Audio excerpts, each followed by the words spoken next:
Welcome to the Value Creating Human, a conversation series where we share the stories of ordinary people doing extraordinary value creating things in our communities and around the world. We hope to inspire in you a desire to explore what it means to be human and how you can create value in your lives and the lives of others.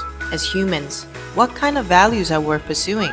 What values can we create in our community? Let's explore together in the upcoming episodes.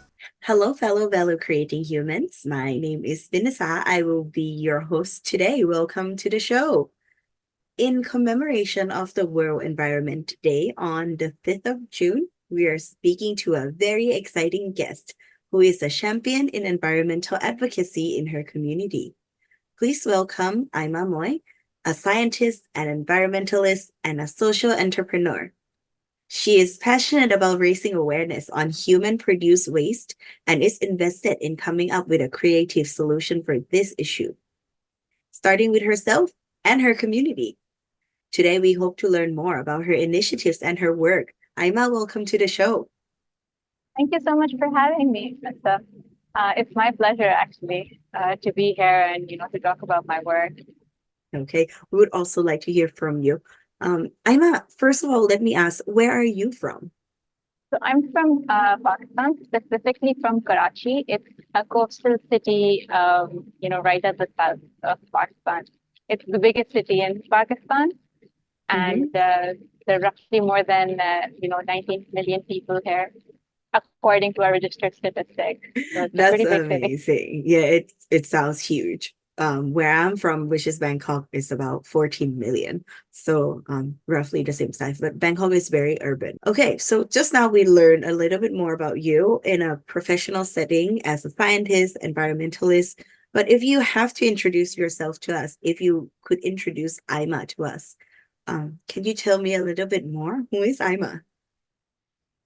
So, am I someone who loves to learn fundamentally, and loves to learn everything about the world, how the world functions, why we're here, how we're here, and also learn more about nature and how we can coexist with it. And that learning isn't just limited to herself, but she wants to spread that love of learning to everyone whom she interacts with. Okay, so you are a lifelong learner, you would say. That's a student of the world, maybe. That's why I became a scientist, because I had so many questions about the world and nature, and that seems to be the most befitting profession at the time. Oh, can you tell us a bit more about your background as a scientist? Yeah. So I knew I wanted to be a scientist since I was 7 years old, because of how much I love to learn about nature. And at the time when I was finishing high school, I had a lot of questions about, how we came into, how the world came to be the way it is. So I thought, let me study particle physics, which meant that I was all set to, go study at CERN. It's a research center in Switzerland where a lot of the world countries came together to create to pool their resources and learn more about the Big Bang and the origin of the world. And I was all set to do that in my bachelor's. I went to the Netherlands to study because the Netherlands was a partner country of CERN, so that would improve my chances. And it was looking really well, but due to certain reasons, I had to move back. And during my university years, an interesting thing that was happening was that I was also very deeply concerned with a lot of human rights issues, a lot of I was in the Netherlands, so the Syrian refugee crisis was at its peak in 2015. That was the time I was there. And it was it used to bother me that I used to write extensively about human rights. And part of me also felt that maybe with particle physics, that I'm not sure how I can be fulfilling those goals. So when I moved back to Pakistan, and I also saw, how devastating the certain heat waves had been, because in summer 2015, we had a really big heat wave that affected Pakistan, specifically Karachi. Nearly 1,200 people died within 10 days. And that was very disturbing. We didn't have enough graves ready to bury people. And I realized that this is going to get worse. So 2 years later, when I graduated and I moved back, I found myself working in climate technology. I was working on electric vehicle systems, designing DC motors for that. I was looking into systems in precision agriculture. And at the same time, I was also really studying, ancestral technologies, or, the kind of technologies that our forefathers used to use because of, my affinity with nature.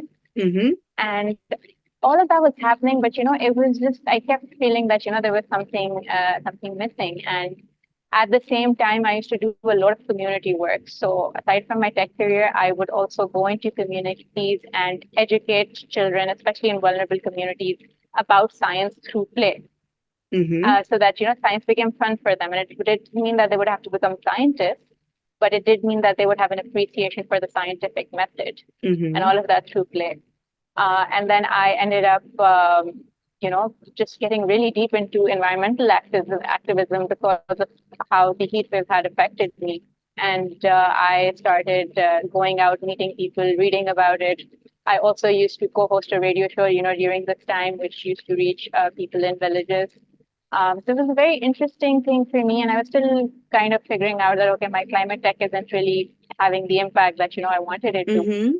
And one day, my mother, after COVID, she started volunteering again at some welfare schools that she used to go to pre-COVID. And my mom had been like a huge supporter with my environmentalism work, because a core part of that was that we decided that as a household, we were going to lead a low waste lifestyle. I see. Yeah. So a low waste lifestyle is basically when, you try to create as less waste as possible, because unfortunately, a lot of human created waste right now is not biodegradable or made with sustainable materials. A lot of our food packaging, for instance, comes in plastic packaging, which is not recyclable. And at this point, plastic waste is probably like the most pervasive waste that's coming out of an average household, aside from obviously the bodily human created waste, which is another problem. Yeah. So, so that was something that we tried to do. That, okay, how can we reduce that? So we started taking our own bags. It also looked like, having a campaign against a local chain of, grocery stores, which were greenwashing, and, they were advertising their own plastic bags as biodegradable, whereas they were just degradable. So they would just degrade very easily into small bits of plastic that fill water. And they weren't allowing us. Microplastic, right? Yeah, so they were advertising that as green, and then they were also advertising their reusable bags. But at the same time, they weren't letting us take our reusable bags, and they were still insisting that the produce be brought in those plastic bags, even though I got like transparent bags made. So some of my other friends who were very enthusiastic about, the environment, we led an online campaign about it. And then at least after that, they let us start taking our own bags to the grocery store. So that was a successful campaign. It was a successful campaign, yes. And this is something we were already doing these things for 5 years. And, like I used to compost and I still compost, all our organic waste. We carry reusable bags, as I already mentioned. We've switched over certain products, so we don't have that much Tetra Pak, packaging products. And that also has made us reflect on the kind of food we eat. So, we've because we realized that, milk that is boxed up like that has like a shelf life of 3 years is not really as healthy as, fresh milk, perhaps. We've also learned a lot more about the environmental impact of meat and dairy. So we, as a family, reduced a little bit of our meat consumption. It was a bit challenging to go completely meat-free. That hasn't happened. But, it's all about what was manageable for us. What can be done in like long term as well, sustainable for the lifestyle and the culture and the more intricate aspects of life.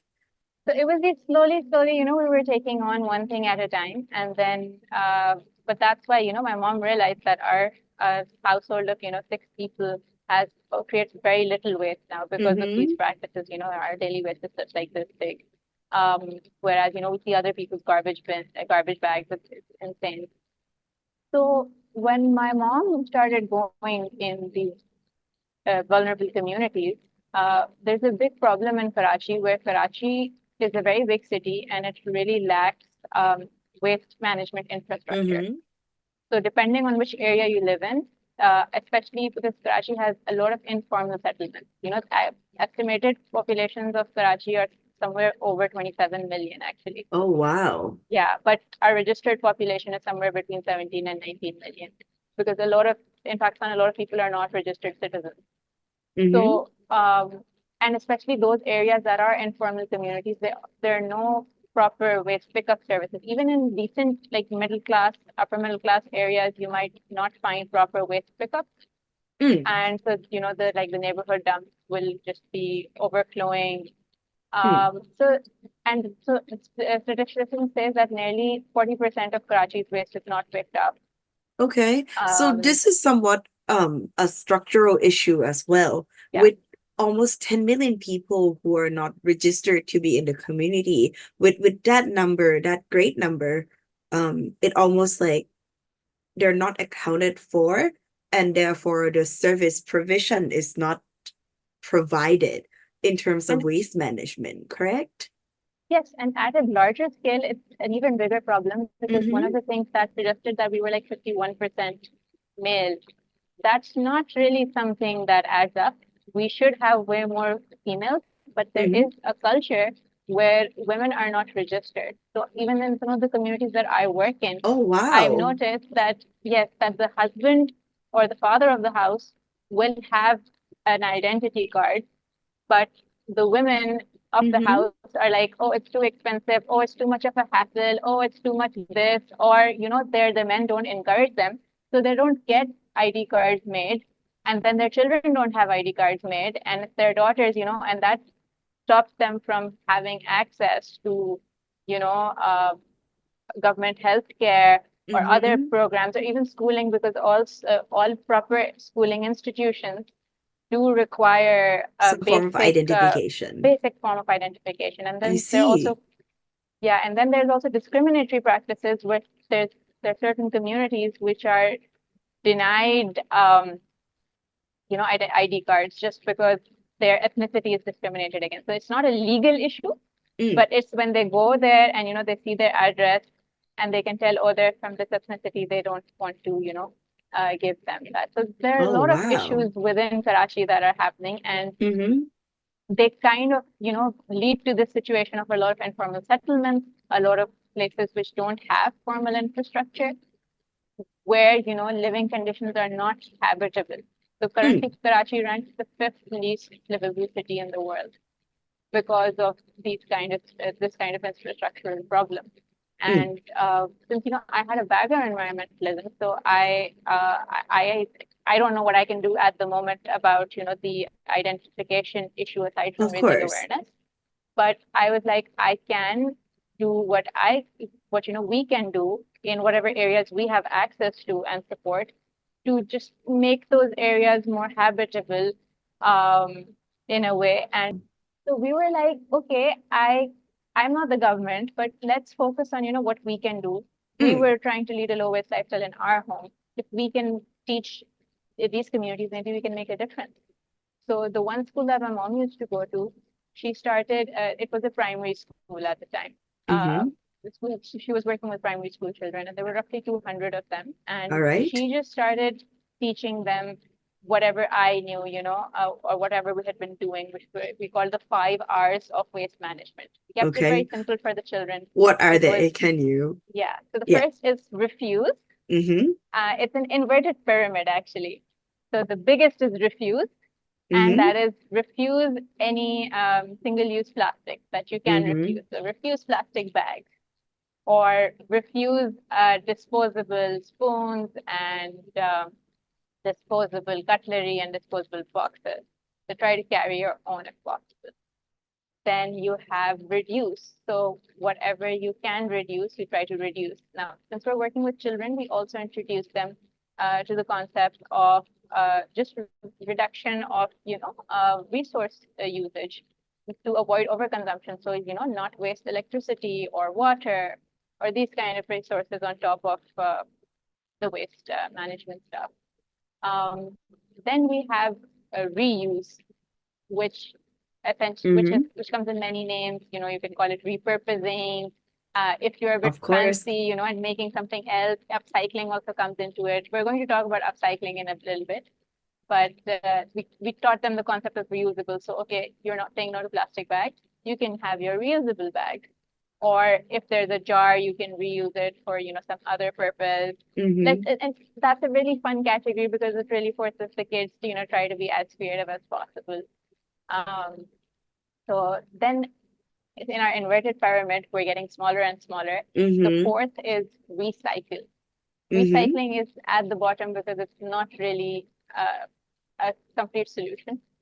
It's best avoided that, as little as you can, that, you work towards recyclable goods. We should ideally not be creating that much trash in the first place. Right. So if people are like, oh, I have a PET bottle with me and PET is very easily recycled, the problem is not that. The problem is that, yes, it's easily recycled, but why waste all of those resources on it to, recycle it into something else? Right. It's also not very good for your health, because PET bottles release a lot of microplastics now. So it's just better that, yeah. Yeah, and I was thinking that with the recycle as well, not all the recyclable product actually end up getting recycled as well, correct? That's a very valid thing. Because if there's no proper waste management system that goes on, they can end up in landfill. So this is right? where I want to mention how important it is to be working and having knowledge of the local ecosystem. So overall, recycling statistics in the world are terrible. Like overall, I think only 9% of all plastic created has been recycled.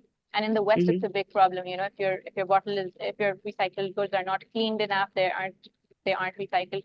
In Pakistan, PET recycling is not a problem because we have informal recycling. Interesting. Because of our levels of poverty, we have so many people whose job is just to collect garbage.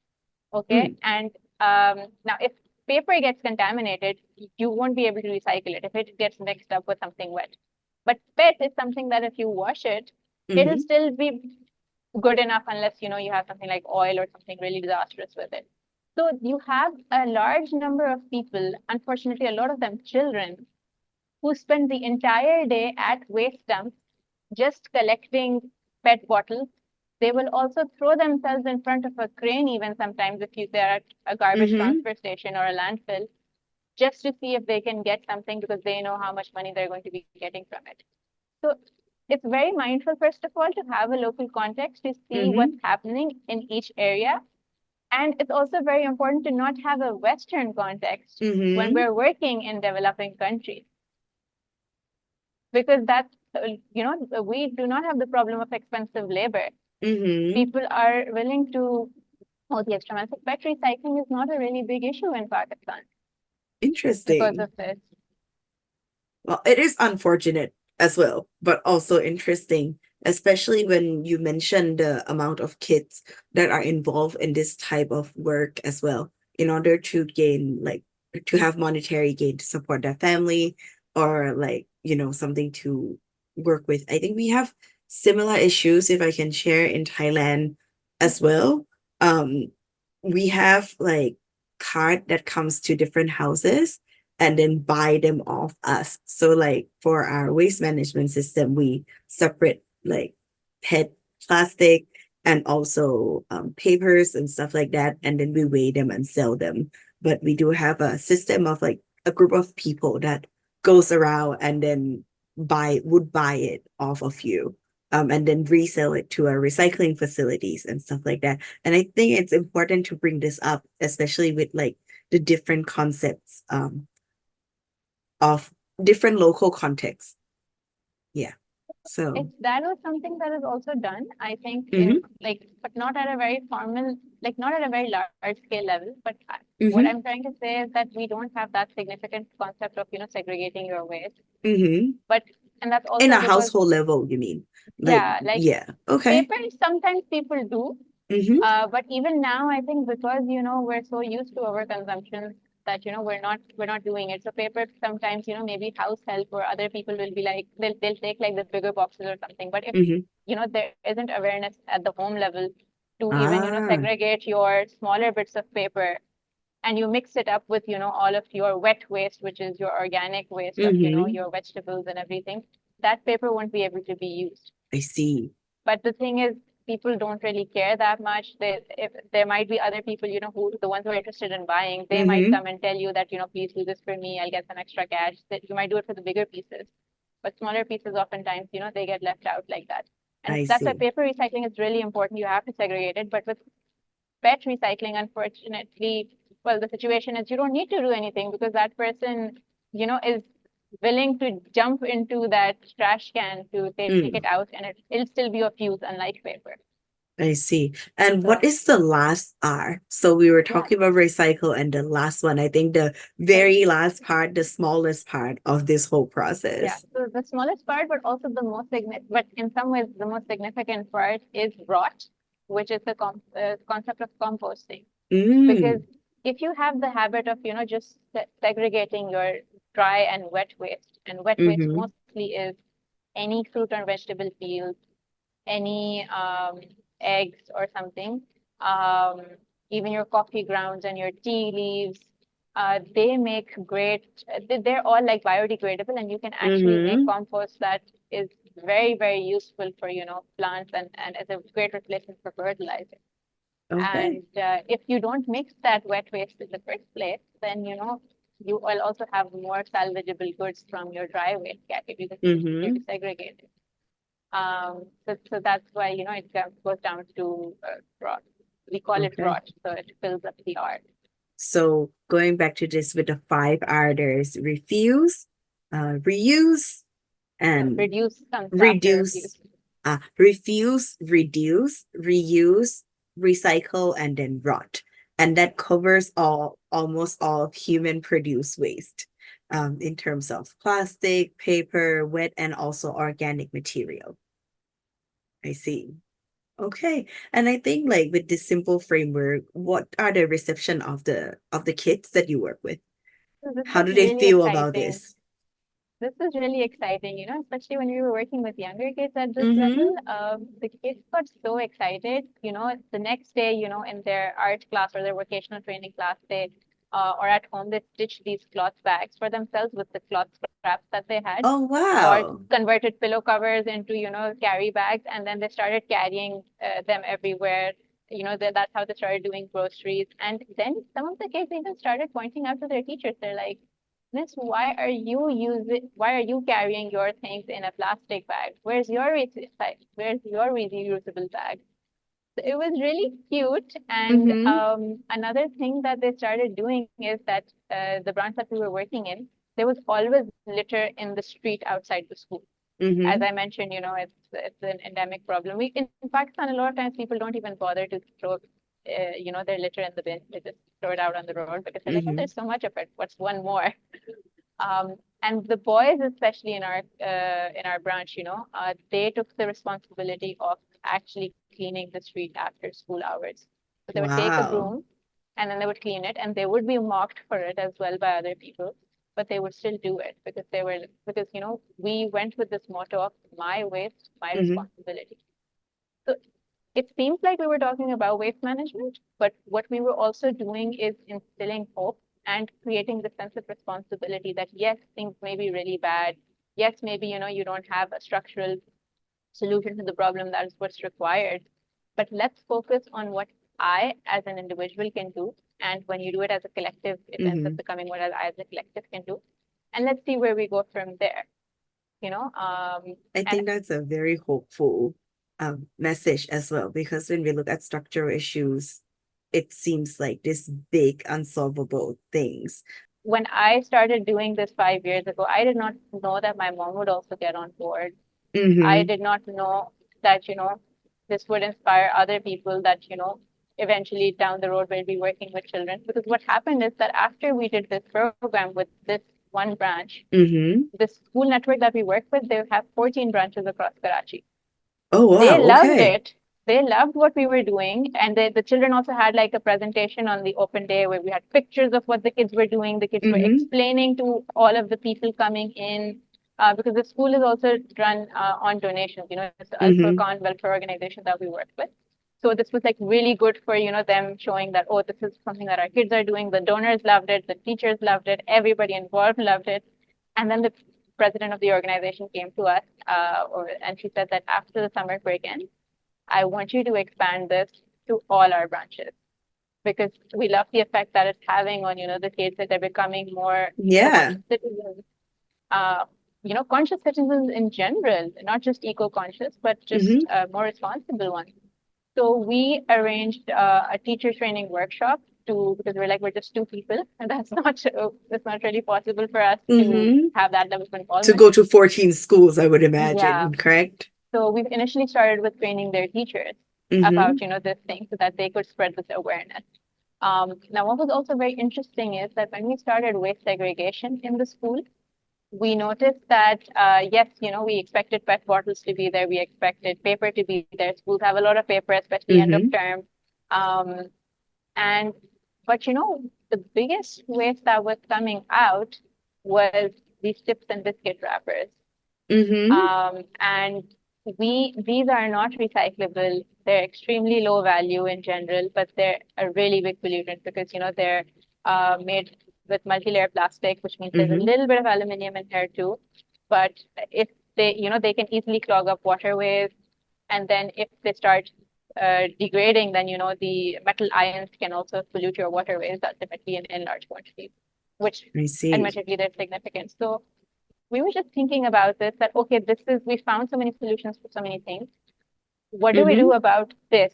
Because right now, especially the areas that we work in, we also can't tell them that, just stop getting stuff that comes in plastic wrappers. I mean, even your rice and, your flour and sugar and all these essentials now come in plastic packaging. And then also keep in mind, you're working with people who have very low incomes. So they might not be able to afford, fruit or other healthier alternatives. And this is all that, they can. So we thought, okay, if it can't be recycled, maybe let's go back to our reuse category, and instead of repurposing it, let's maybe upcycle it. And upcycling is the idea of creating something, processing it in a way that, yes, it ends up becoming something valuable than what you started off with. I see. Especially in the realm of waste. So we did a lot of things, and once again we got together with the kids initially in their art class, and we made we came up with a bunch of things. For some things we looked for online inspiration. There are a lot of people across Southeast Asia actually who are converting some of the art that they knew and working with reeds. Folding, weaving reeds, which they were transferring into using a wrapper waste. And we started off there, but then my mom's really creative as well, so we ended up creating our own designs, and we kept iterating and iterating and iterating, and eventually we started coming up with a product like this. So this is a clutch bag that is made with nearly between 150 to 250 chips and biscuit wrappers, depending on what that's a lot. Yeah, depending on what size of the wrapper. Like, for instance, if I'm using this, I'll be able to use less, but if I'm using, so I will need more of these, but if I'm using a chips packet, I will be able to, get more volume out of it. I see. So that's been pretty interesting. When we started making these products, we ended up displaying them 6 months later at another event by the school, and we showed them that, oh yeah, look, this is the 5 R's, and this is what the kids made, and this is what we made, and there's so much that you can do. And in that event, there were a lot of artists who came, and they came to us and they were like, you have to take this bigger. You cannot just leave it as an art project. Okay, this is amazing. They were like, how much for this? And I'm like, I think I want of this. And we also have handbags that we've made and everything. Right. So, but something like this wasn't hit. So then we were like, okay, we're onto something here, because our impact was a bit limited in terms of how many kids we could cover, or how many kids we could teach with these upcycling activities, or how much we could do in terms of refining products. So we were like, okay, if we can be selling luxury products like these Mm-hmm. at premium prices, what we can be doing is, first of all, inspiring people. Mm-hmm. And then secondly, this can also lead to a source of revenue for us to continue the communal action that we are doing, Yeah. And from working my in vulnerable understanding, communities. right. Yes. From my understanding, this is your initiative, right? This is part of the work that you're currently doing. Would you call it a social enterprise or heading into that direction? So we are Yeah. registering into becoming a proper social enterprise. Mm-hmm. We go by Wrap Up. That's our Okay. name. This is our logo. This is our logo. I don't know whether you can see it. That's okay. Yeah. Yeah. So yeah, we named ourselves Wrap Up for, upcycling and upcycling Mm-hmm. wrappers. So Wrap Up, and also wrapping it up, the plastic problem.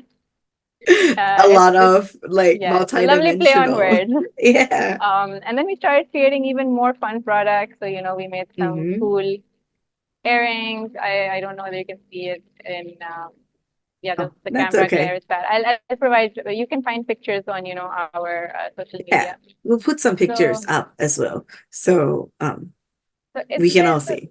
it's a very interesting thing that, we ended up creating. And Mm-hmm. even with our products, one of the reasons we had to be very careful looking at our business model as well. We don't want to be um, part of the problem, even because, one way is that so we're very mindful of, how we want to work about it.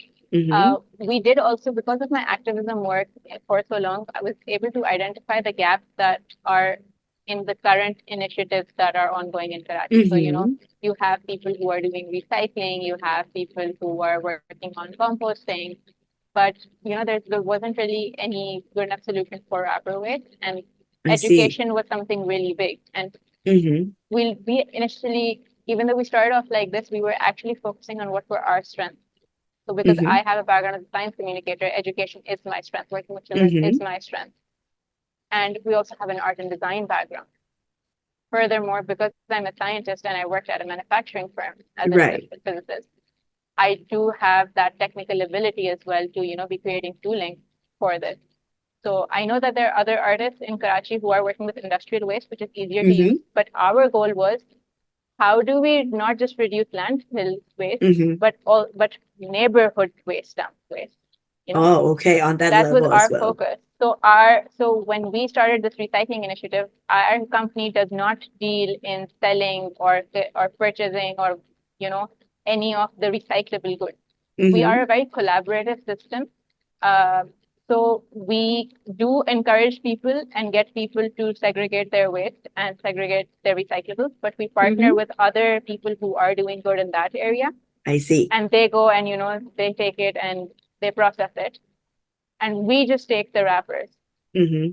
and we work with them Okay. and with the communities. I This, see. this was all something because we didn't want to become a competitor for all of the other people who are doing good and have Yeah. like the same business model as them. Right. Almost like a collaborative community Yes. effort in waste So we can management. amplify our impact, And I think that's a great way of approaching it as well. With also like the fact that you do not rely on a purchasing power, using the purchasing power as well.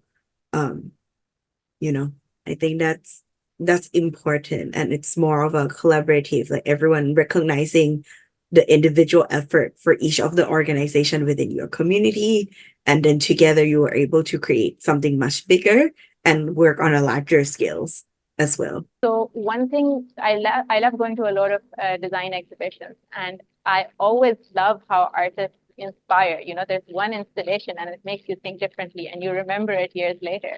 Oh, So wow. I was Okay. like, our work needs to be a piece of art, so people talk about it, people remember it. And now the conversations that I'm having with people, they are like that.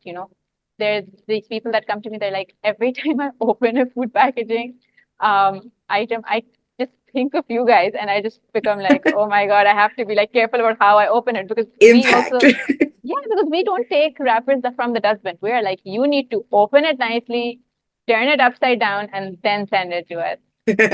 if you don't open it nicely, it's of no use. So, there's this entire thought process that goes into it. Mm.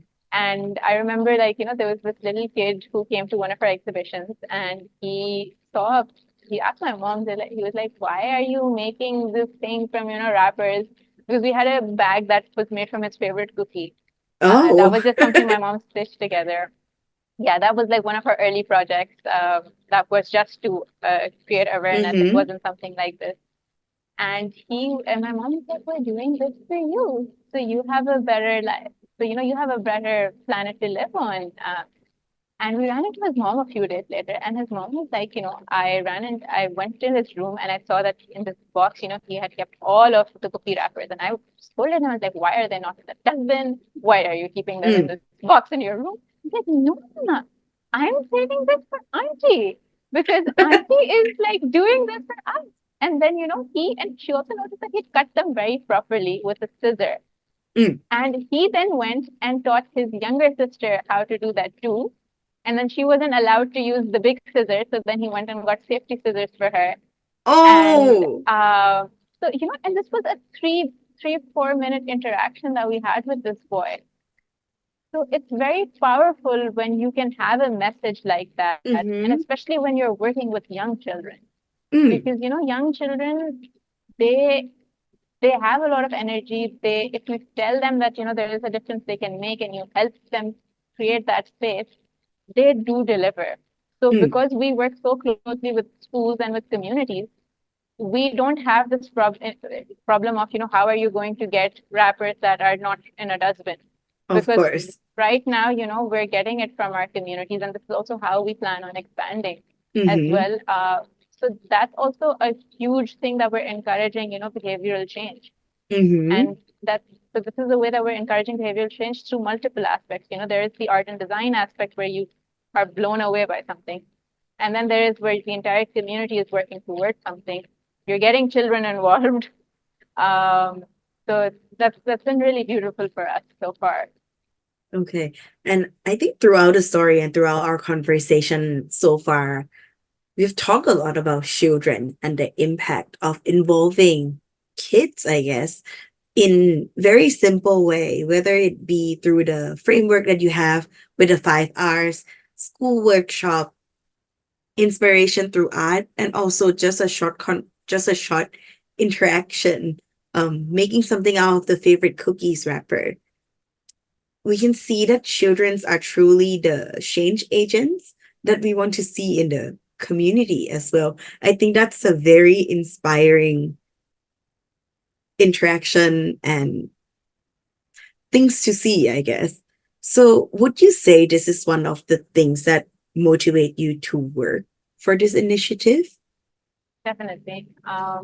Because it's not easy being in this space, being in the environmental space. Mm-hmm. There's a lot of, I think, especially the overall attitude so far, given our economic conditions, and Mm-hmm. just something that's cultivated a lot of times in, post in formerly colonized nations is a defeatist mindset that, oh yeah, this can't happen, we can't do this, and that's something Mm. we face quite a lot. But children don't see it that way, if you give them an enabling opportunity.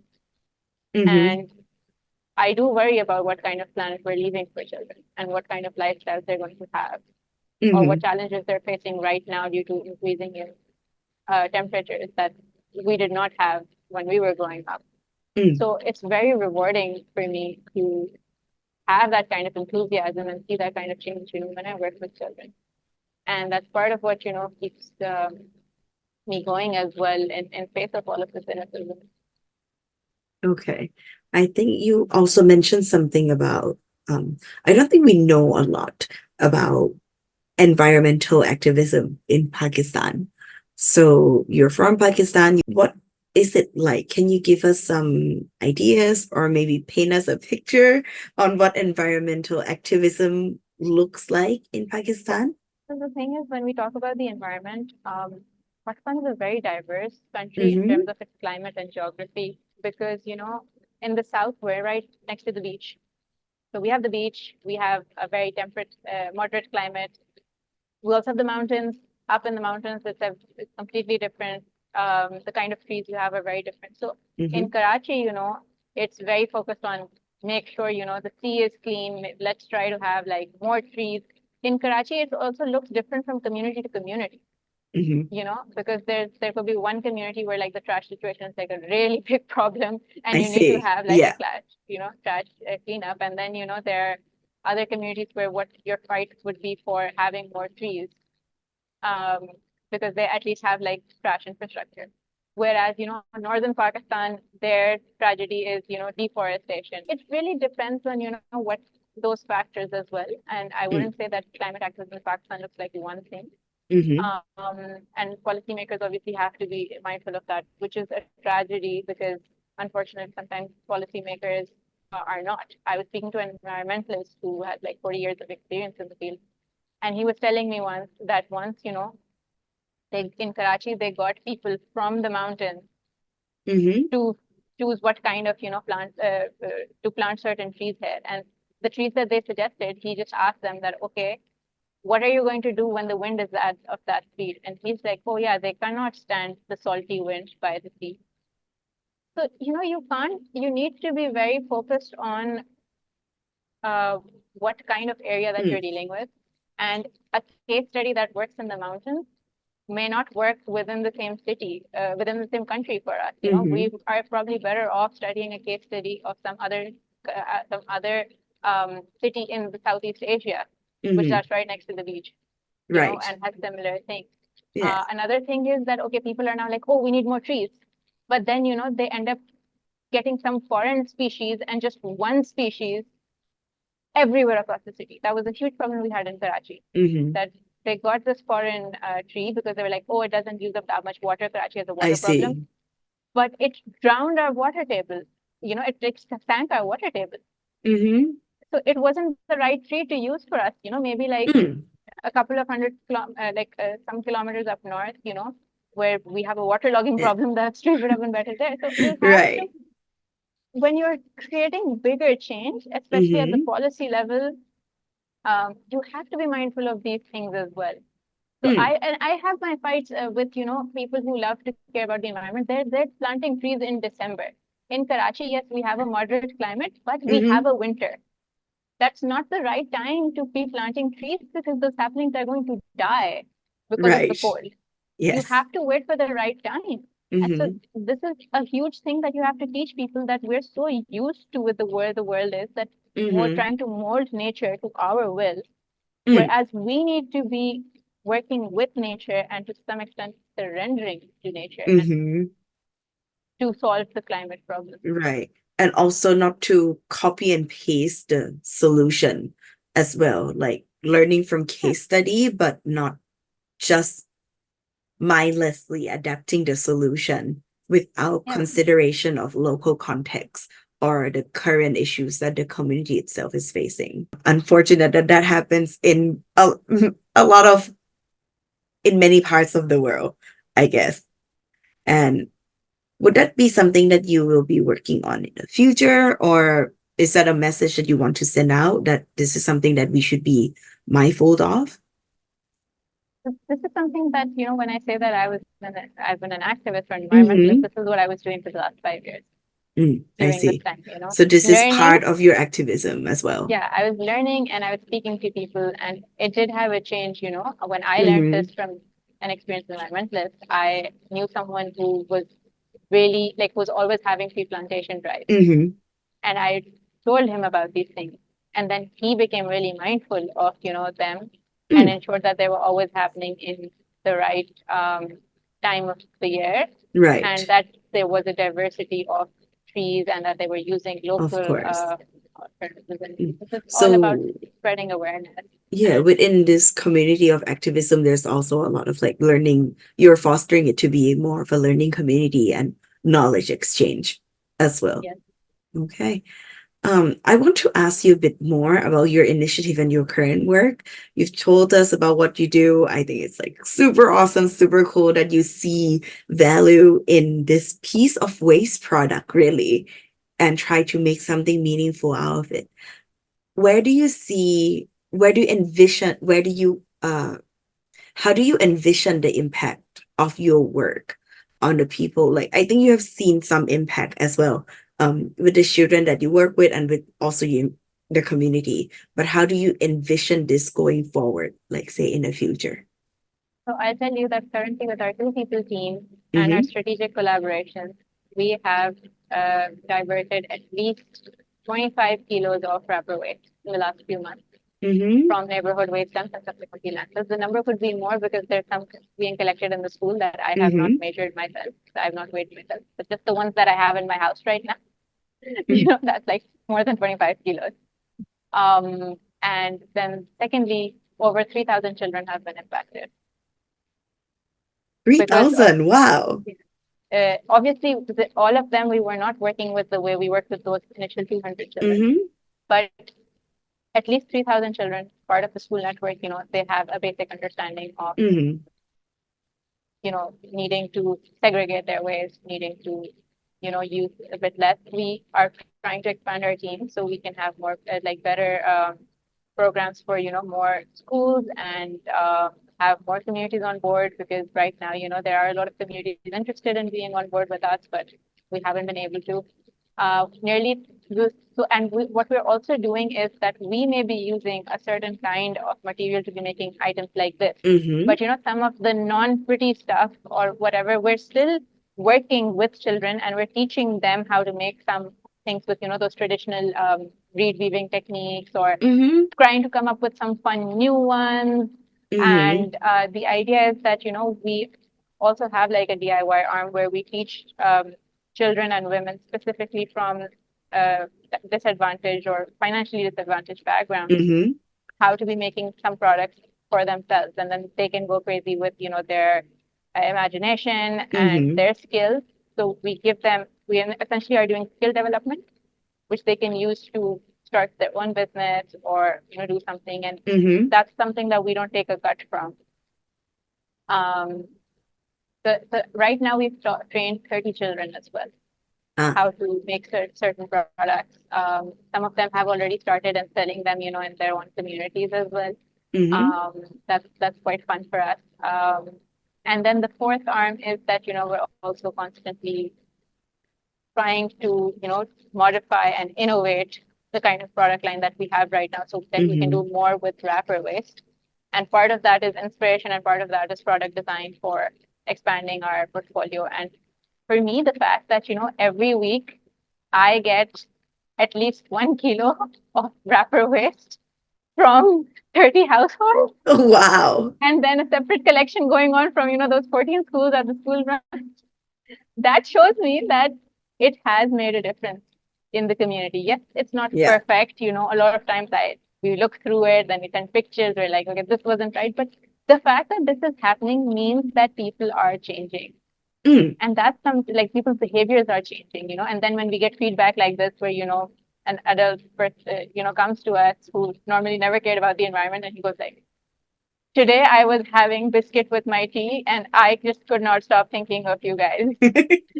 I think that's the smallest part. You became part of their day, almost. Yeah, because now they're thinking about how they're opening it, even though they're not sending, they weren't someone who were sending their offers to us, but they're thinking about Yeah. where it goes, what it does. Oh, wow. And that's more than they already did before. So I think that's great. And I um love hearing all the stories about this. I think like becoming a part of someone's day is also very sweet, but it's also very impactful on like the change of daily behavior because repeat that repetition, the smaller things is something that you can do for a long period of time, not just Yeah. one big act. Okay. So following up with that, when it comes to your work in both activism and your organization itself, what do you see as the biggest obstacle that you have encountered? Like the one biggest obstacle that you have encountered in your work, and how did you handle that situation? Almost. So I already hinted at it before that, there's a lot of cynicism. So, there are a lot of people who are they've just decided that they want to be cynical and they want to be critical of any attempt anyone makes Right. to challenge the status quo. Mm-hmm. And I think part of it, so defeatist mindset is what we work with, which is our biggest problem. And that's why, I prefer working with children. Because Mm-hmm. I got tired of talking to adults, tired of telling them that please just keep, you just, the plastic bag that you have, you can just fold it nicely and reuse that. Keep that in your pocket. Keep that in your purse. If you don't want to buy a cloth bag or make your own cloth bag, you can just reuse the thick plastic bag. No, not happening. No, what's like one bag gonna do? What's like one straw gonna do? But you say that every single time, then it adds up. Right. So that's the biggest problem, and we tackled it by working with children. And but what I have done is that I've had to also learn a lot of skills to manage my mental health or manage these challenges that come with this, because it is a lot of work when you commit to certain things. Like I've not been able to lead a vegetarian or vegan lifestyle right now because that was just a lot more work on top of my low weight lifestyle. So there are these decisions you have to make as to what you can do, what's more realistic for me right now, but what is something that I can commit to. So low waste is what I started off with, and I spent a lot of time because I come from a very heavy tech background as well, and as a woman, oftentimes you have certain biases over there, even though I will be very upfront in saying that one thing that I haven't experienced, which a lot of women in STEM careers do, is that people think that they're not smart enough. I was very fortunate that that's never something that's happened to me, where anyone in my work environment thought I wasn't smart enough. But just like the fact that, you're going and you're doing certain things a certain way, it's not the easiest, you need to have a very supportive environment. So with all of this, and then, when you go out and do field work, like a lot of things that I learned, such as, the fact that PET bottle recycling is not an issue in Pakistan. A lot of this I learned by going out in the field. And that's not a very easy space to be in either, to go out and hunt, or even going to the school and the community that I go to. Yes, they may be like, that may be a school, but it's in a community that is very different from where I am. And I also have to be mindful of the culture of the community. Like, I'll give you an example. Some of the girls some of the students that we've taught to make these things, they're a bit older. So they're in like secondary school level. And we always were very particular about if we were taking pictures or taking a video that we had their permission. And in those communities, the girls they always cover up. So that was that we asked them, we took the video and everything, then we uploaded on social media, and then a few months later, turns out that the girl's brother saw it, and he was like, "Why was your face not covered in it?" Get them to remove that, and so you have to be very mindful of those kinds of sensitivities, because even though you live in the same city, the challenges happening over there, you don't know what that could mean for that child. Or even if you got the parental permission, but you found out that some uncle had a problem with it.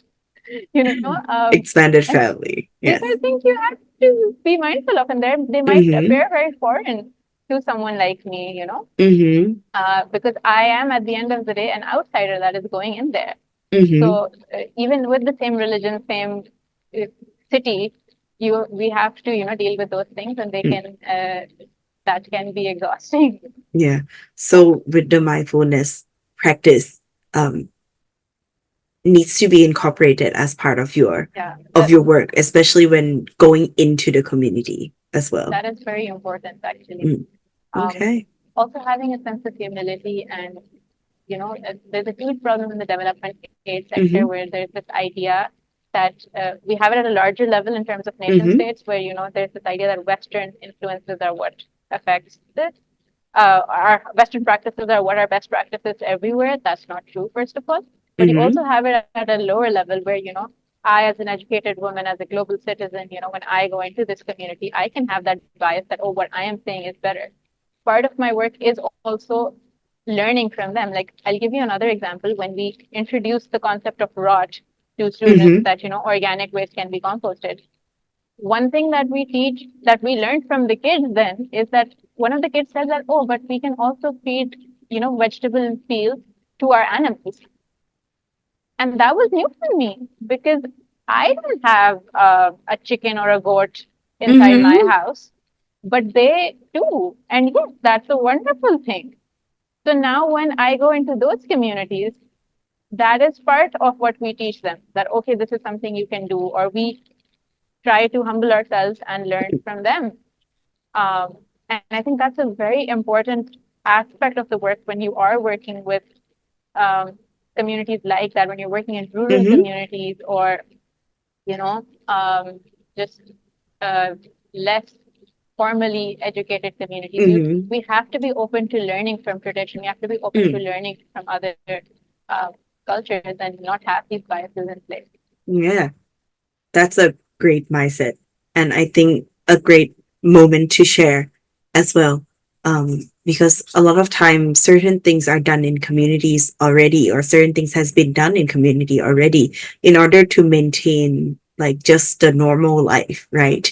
Like this is how they deal with waste products. So going in, learning also from them, expanding our own knowledge is also a key part of your message as well. I want to ask, since a lot of your work also is with kids, and like you said, you love working with them, and then you see the way they see the world, I think, is almost limitless, right? They're not confined in this restriction that us adults put ourselves in and put our society in. So, how can the youth get involved? Like, you work with a young population, like 7, 8 years old, elementary schoolers, but also them and also like other youths as well, maybe in secondary school. How can they get involved like in your community and around the world? Yeah, so actually, a lot of the people that I work with are Mm-hmm. secondary schoolers. We started off with primary schools, but we realized that the 10 to 14-year age is quite amazing because people are finding out Right. discovering their independence. Mm-hmm. At the same time, you don't need so much supervision. Um, so there's a lot that you can do, and Mm-hmm. I would once again just ask people to just be focused on, like, pick one thing that you can do, that you can try. If you can't think of anything, go on social media. Like, literally go on social media. If you Mm-hmm. don't see a community in front of you, go join some space that, online. Like, follow Instagram pages that are Mm-hmm. talking about people doing good stuff. Instagram, use the tech, use the algorithm that, collects data on you. Like, instead of like following celebrities or something, follow those pages. Like, I used to be a very, very paranoid about, these kind of things. I didn't have an Mm-hmm. online presence and everything. I was like, I don't want, the world to know what I'm doing. But then I was Mm. like, oh, I can use this for my good. So I purposely just started going on pages that, and now Instagram only recommends me, those things. And that's how I Mm. met a lot of great initiatives and courses and programs that I'm in. So don't be disheartened if you don't see something in your community happening. Don't be Mm-hmm. disheartened if you don't know anything. There is social media. There is ways that you can, go about it. So use that to garner inspiration, Mm-hmm. and then you can start something small in your school, in your university. You Mm. can be like, okay, I want to do this one thing. I Yeah. want to lead this campaign. Um, and that's quite brilliant, actually. I mean, we Yeah. are living in a time right now where probably like one of the biggest student movements is happening across the world. How did that happen? Mm. Uh, university students, especially, they can do amazing things, Mm-hmm. but so can school students. So, you can do something about the environment. You can be like, Right. even if, yes, it's scary, people might laugh at you or something, but just try to round up a few people who do Mm. support, take up one thing, Mm. maybe, that let's try to make sure that, um, I don't know, if you don't have any people with Mm. disabilities in your cafeteria, be like, okay, we're not going to use plastic straws unless there is only for those people who may have like challenges with due to which, they Mm-hmm. require plastic straws, but anybody else, we're just going to ban plastic straws for that. Yeah. You And can start off with that. not just with a group too, but with yourself in your life as well, like as individual Yeah. and within family as well. So pick up one small change that you can do, start off and Just start with yourself and your community and see where it goes. That's the Literally, this advice. has to be one thing that you start off with, and then you can build up on that. So in my house, it was no plastic bags, and that's how we built it up. And it's because I have a community drop off situation. I work with an eco-conscious community where our neighborhood or the area that I live in, we send all our recyclables to this lady, who then sells them sells them up and then uses the funds to support other local initiatives like, some charity. She calls it Recycle for Charity. And every time, when I go and collect wrappers from, the houses that are connected, and she's like, I haven't received anything from your house in a long time. And I'm like, yes, that's because we're committed to low waste. So we also don't believe in recyclable stuff. And we're always looking into what can be further reduced. So our recycling pool is also very small. Oh. And it's very hard for people to believe that how is it? But that's something that happened over time, and every week or so, then my mom is like, oh, it's even smaller this week because we stopped this on other things. Oh, and you can see that change happening, and I guess that's inspirational or keeps you going forward. Yeah, I guess. I'm just saying to start somewhere, take up one thing. You don't have to do everything all together. That's very exhausting. We don't need everybody doing low waste or everything perfectly. We need a lot of people doing in whatever they can. And that makes a huge difference. And then you slowly build up on that. And then if you create an ecosystem, so for instance, as I mentioned, vegetarian veganism is very hard for me to do right now because my culture and society do not support it. But, I know a lot of people who are leading like a mostly plant-based life. And yes, it's coming at a huge toll. But, when that group is talking and spreading awareness and trying to do things, we're seeing a change. So thank you so much for sharing all the insightful aspects, starting even with your initiative, your experience, your journey, what is happening in Pakistan, and also some very cool and very actionable strategies that can be done to further the environmental causes and also help keeping our planet livable for the next, I guess, foreseeable futures. Thank you so much, Aimah, for your time today and for sharing your journey, your experience, your lesson learned with us. I hope you have a good day. Thank you so much for having me. Yeah, and we wish you all the best in your journey toward environmental sustainability and the long-term impact for the futures of our planet. Thank you for tuning in. This episode of The Value Creating Human was brought to you by beHuman, a Singapore-based social enterprise that looks to co-create peace-building through dialogue within our region and around the globe. If you enjoyed today's episode, please leave us a like, share, and subscribe in our social media handles. We hope to see you for our next exploration.